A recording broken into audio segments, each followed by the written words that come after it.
First news, tanacon. You're sick of hearing about it. I'm sick of talking about it. So let's just jump into it. Trust me, there's some pretty spicy news in here that you need to know about. For those of you who don't know, Tanamongo, the YouTuber, made a meetup convention at the very same time as VidCon, at the very same location as VidCon, and me ignoring all the lies that were involved, it was, to summarize it, a disaster. Thousands of young fans were waiting outside in the sun with no food, no water, no cover for hours until eventually the event got entirely canceled. Disappointing fans that thought they were going to meet their favorite creators, probably parents and themselves obviously, spending a lot of money on travel, hotel, and the ticket themselves, which was rendered useless. The first blame that we were told was that 15,000 people, 15,000 just magically showed up, unexpectedly. And there's no way for anyone to just handle that situation.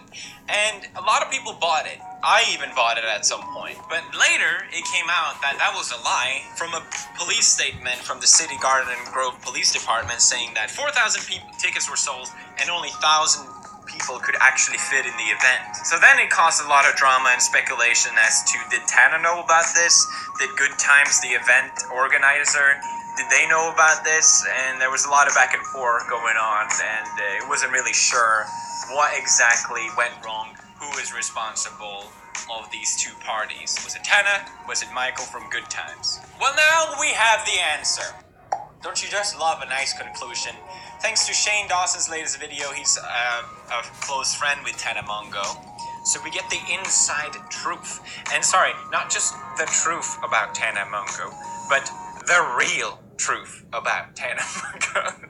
Now, the video is 41 minutes long, and I definitely recommend watching it if you're interested, but I will, however, summarize it for you. It's basically 30 minutes of incoherent, ugly sobbing. You don't understand.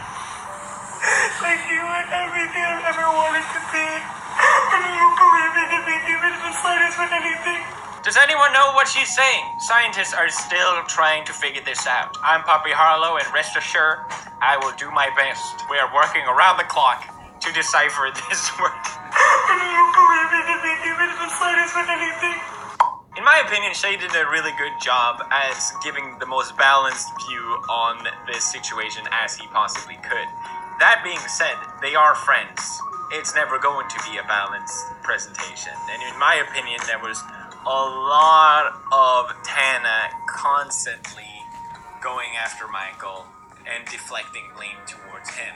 She doesn't have many options to play at this point. Because I don't know, should I have another venue tomorrow? Should I keep trusting Michael when he keeps over? I don't understand anything. And you still have not answered my last 10 questions to you. You just keep diverting the subject. Because you don't let him speak. Jesus Christ. And I'm sitting there like, it doesn't matter. I can agree that she feels betrayed, that, she thought the event would handle it. It doesn't matter. None of it matters. And I'll tell you why. Because they both knew. They both knew. They both knew. Both Tana and Good Times knew that the event only held 1,000 people. They both knew that they sold tickets for 5,000. Which isn't surprising. Anytime I work with a company, the first thing they report is, how many tickets did we sell? Or how many blah blah blah did we sell? How many units did we turn? What profit did we make? It's pretty relevant information. And the fact that they're pretending like they didn't know any of this. We're in a good capacity. I mean, we could drop it to 3,000 if we wanted to, instead of 5,200. But are we gonna? We could. But are we gonna be more responsible and drop it from 5,000 to 3,000, which is still 3 times too many people? They both knew. They also knew that the hotel only held 1,200. But what is capacity? The hotel told me 1,200, but obviously, in the main ballroom. I have it set at 5,200 right now. I love that for us. I love that for us. Yeah, do you love it now, Tana? And the final bit that annoyed me so much. The final clip that is so annoying to me, and I can't. It's Let's just play it. It would be really, really cool to have people like outside waiting to get in. Like people love to be oppressed outside. Yeah. They're just like, I waited in the rain. Like they love that. Tanamungo. People love to be oppressed outside. They stand in the heat for 4 hours. Yeah. Say it's canceled.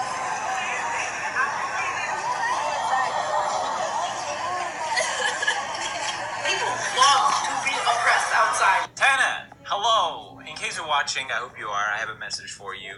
You say in Shane's video many times that you want to make it right. You want to make the situation better, but you don't know how because it's too overwhelming. I let so many people down, and I want to make it right, but it's crazy. This is not something I ever thought would happen, and I don't know what to do, but I have to make it right.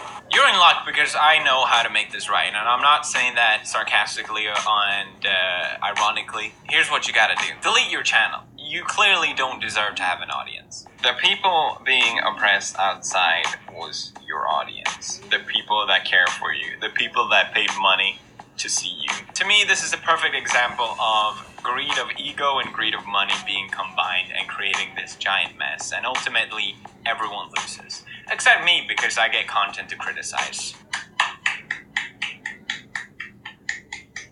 I mean, I had fun. People love to be oppressed outside.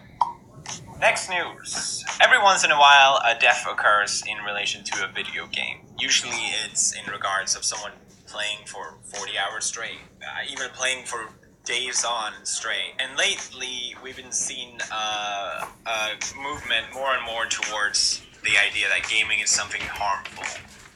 The White House, for example, exclaiming that video games causes school shootings. World Health Organization classifying gaming disorder as a mental health condition. We talked about this on this channel, but we haven't seen before a psychological death related to video games, at least as far as I'm concerned.